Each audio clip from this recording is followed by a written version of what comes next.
Quando a notícia explodiu de que a Rússia havia atacado a Polônia, o impacto foi imediato. E o mundo inteiro sentiu o choque. Não era apenas mais um drone perdido cruzando fronteiras. Era um ataque real, profundo, que atravessou cerca de 100 quilômetros dentro do território polonês, bem no coração de um país membro da OTAN. Um gesto tão ousado que parecia anunciar que algo muito maior estava por vir.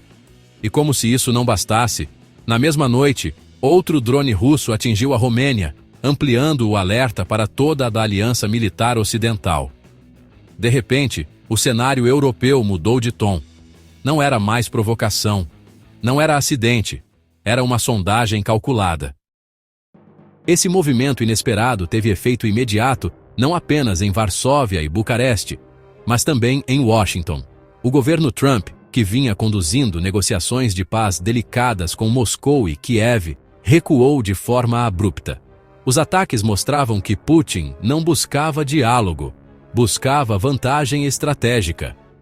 E a partir desse momento, a postura dos Estados Unidos mudou. Se a Rússia avançava para testar limites, a Ucrânia deveria responder não apenas se defendendo, mas pressionando o território russo diretamente.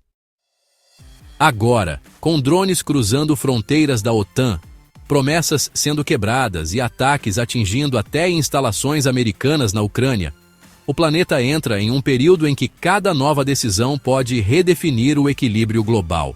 O ataque à Polônia foi apenas o início, e o que veio depois deixou o mundo inteiro em alerta máximo. Quando os detalhes do ataque começaram a surgir, o que parecia chocante ficou ainda mais inquietante. O drone russo que atingiu a Polônia não caiu na fronteira, nem em uma zona nebulosa onde erros poderiam ser alegados. Ele avançou cerca de 100 quilômetros para dentro do país, explodindo em um milharal próximo à vila de Osinsin, tão perto de áreas residenciais que o impacto chegou a quebrar janelas de prédios ao redor. A polícia local confirmou que o objeto deixara uma cratera de meio metro de profundidade, algo compatível com um drone militar. E logo veio a confirmação mais tensa: era de origem russa. A ação foi deliberada. O ministro da Defesa da Polônia afirmou que Moscou estava tentando, mais uma vez, provocar a OTAN. Mas não era bem isso. Provocação sugere impulso. O que se viu ali parecia método, parecia teste. Putin não estava enviando drones aleatoriamente. Estava mapeando respostas, observando tempos de reação, avaliando como o Ocidente se moveria caso o exército russo decidisse ir além. Era uma forma de espionagem em campo aberto, usando o próprio território da OTAN como laboratório. E o incidente na Polônia estava longe de ser isolado.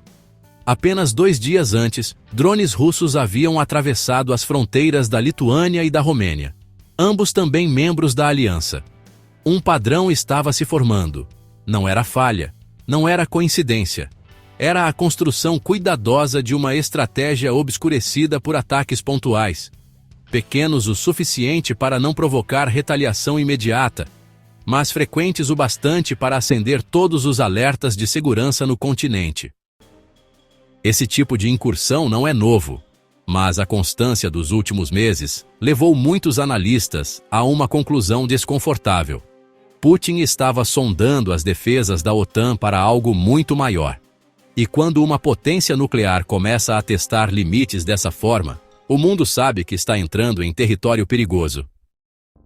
À medida que novos relatos surgiam, ficava cada vez mais difícil ignorar o padrão.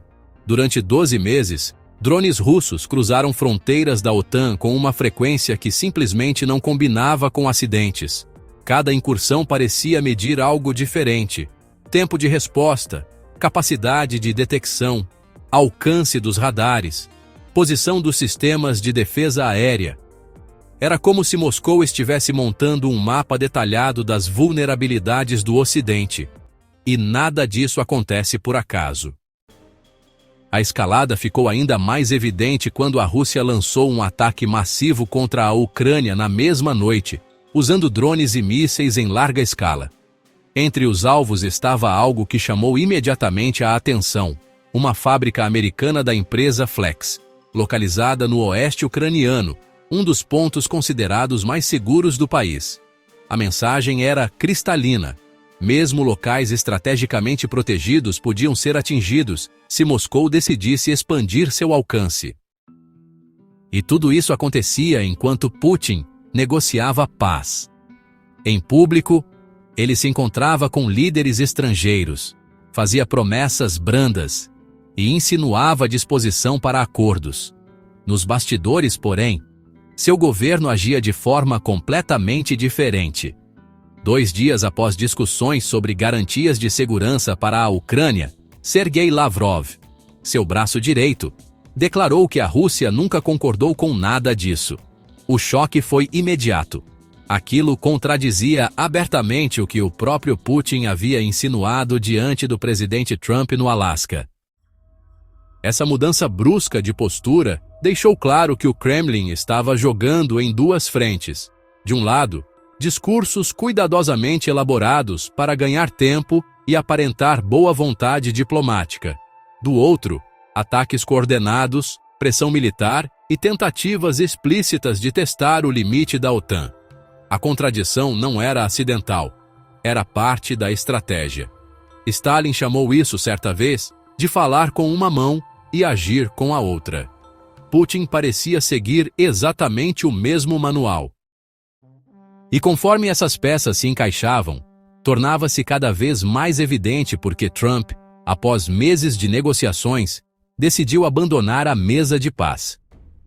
O ataque à Polônia foi o empurrão final, a confirmação de que Putin não buscava acordo algum. Ele preparava terreno. O ataque à Polônia não foi apenas um ato ousado. Ele detonou um efeito dominó imediato na política internacional. Quando Trump rompeu oficialmente as negociações de paz, muitos se perguntaram o que, exatamente, tinha mudado nos bastidores. A resposta veio rápido. Enquanto os Estados Unidos acreditavam estar avançando em direção a um acordo, Putin fazia exatamente o oposto. Um dia depois de garantir que aceitaria discutir garantias de segurança para a Ucrânia, seu próprio ministro das Relações Exteriores, Sergei Lavrov, apareceu diante das câmeras para afirmar que Moscou nunca concordou com nada disso. Esse movimento expôs o verdadeiro propósito das conversas: ganhar tempo. A Rússia estava negociando apenas para aparentar cooperação, enquanto expandia seus ataques, reorganizava suas posições e testava o Ocidente. A fábrica americana destruída na Transcarpátia deixou claro até para os mais céticos que Putin não tinha intenção alguma de recuar. Era uma jogada dupla perfeita: fingir paz para desmobilizar e atacar quando todos acreditavam em trégua. E foi nesse clima de traição diplomática que outro detalhe explosivo surgiu. A reunião entre Zelensky, Trump e líderes europeus tinha colocado Putin contra a parede. O presidente ucraniano declarou publicamente que estava disposto a negociar diretamente com Putin sobre Donbass, desmontando a estratégia russa de pintar Zelensky como ilegítimo. A Rússia sempre sustentou que a Ucrânia não era um país de verdade, uma forma de justificar a recusa em tratativas formais. Mas, ao se mostrar aberto ao diálogo, Zelensky expôs uma contradição interna no discurso de Moscou. Putin apostou que a Ucrânia rejeitaria concessões e que isso permitiria culpá-la pela continuação da guerra. O tiro saiu pela culatra. De repente, era o Kremlin que parecia recusar a paz. Era o Kremlin que recuava. Era o Kremlin que mostrava que nunca teve intenção séria. Esse jogo duplo irritou profundamente o governo americano. E olha, quando Trump falou abertamente que não há como vencer uma guerra sem atacar o país invasor, ficou claro que uma nova fase havia começado. A mensagem deixava implícito: a Ucrânia precisava agir dentro da Rússia, não como agressora, mas como resposta. A paciência diplomática tinha se esgotado. Com o colapso das negociações exposto, outra camada sombria começou a se revelar. A postura russa nas conversas nunca teve como objetivo alcançar um cessar-fogo real. Foi, desde o início, uma tática calculada para confundir, atrasar e criar vantagem. Todas as declarações feitas por Lavrov nos últimos dias deixavam isso evidente. Quando ele negou que a Rússia aceitara negociar garantias de segurança, estava apenas verbalizando publicamente aquilo que Moscou sempre sustentou internamente: qualquer conversa sobre paz só é válida se significar a submissão total da Ucrânia. Na visão do Kremlin, Kiev deveria renunciar ao Donbass, abandonar qualquer sonho de entrar na OTAN e aceitar existir sem meios de defesa. Em outras palavras, sobreviver apenas sob as condições impostas pela própria Rússia. E isso ficou ainda mais claro quando surgiu o relato de que Putin teria dito a Zelensky que encerraria a guerra se a Ucrânia simplesmente cedesse território, acreditando que o presidente ucraniano jamais aceitaria. O plano era simples: forçar a Ucrânia a recusar uma proposta absurda e, então, usar essa recusa como ferramenta de propaganda interna e externa.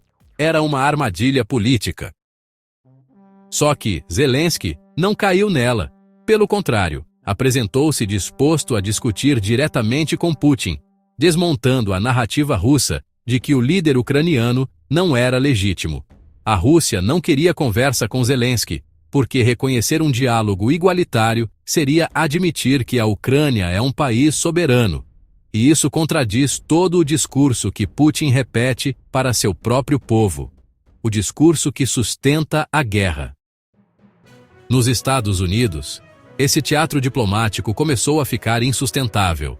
Trump, que vinha apostando em avanços negociais, viu o castelo ruir com a negativa pública de Lavrov. Foi constrangedor.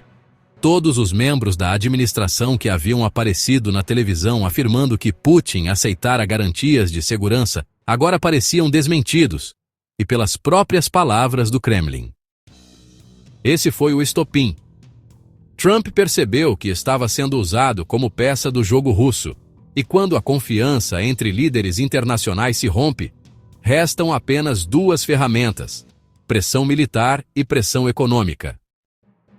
Analistas americanos foram diretos ao afirmar que, se Putin só entende força, então força seria aplicada.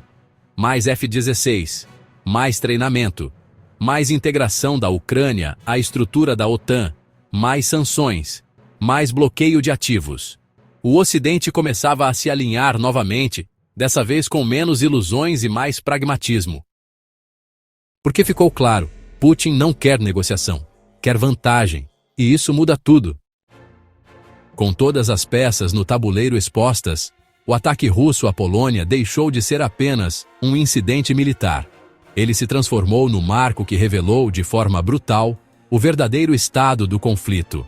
As investidas constantes contra fronteiras da OTAN, a destruição de instalações americanas na Ucrânia, as promessas rasgadas por Lavrov e o jogo duplo do Kremlin dissiparam qualquer dúvida.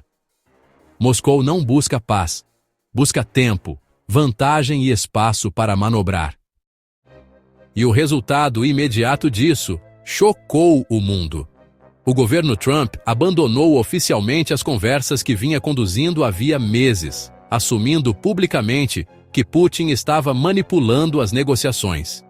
Pela primeira vez, Trump afirmou de maneira clara que a Rússia é a agressora e que, para que a Ucrânia vença ou conquiste paz real, será necessário pressionar a Rússia de forma direta, não com tropas americanas, mas com armas, acordos, integração militar e ações econômicas capazes de forçar o Kremlin a recuar. Essa mudança de postura marca um momento decisivo. A diplomacia por ora se esgotou. A narrativa de confiança evaporou. O Ocidente percebeu que cada avanço russo foi precedido por promessas vazias, e cada recuo diplomático de Moscou serviu apenas para reorganizar ataques maiores. Agora, com a OTAN em alerta máximo e os Estados Unidos revendo sua estratégia, entramos em um período em que decisões tomadas em dias podem definir décadas. O ataque que atingiu a Polônia não foi só um golpe inesperado. Foi o estopim que revelou a nova fase da guerra. Uma fase em que, pela primeira vez em muito tempo, o mundo inteiro entende que, para deter uma potência que só responde à força, será necessário mostrar força. Se curtiu o vídeo, inscreva-se no canal, deixe o like e, se quiser apoiar nosso trabalho, clique no Valeu Demais aqui embaixo. Isso ajuda muito.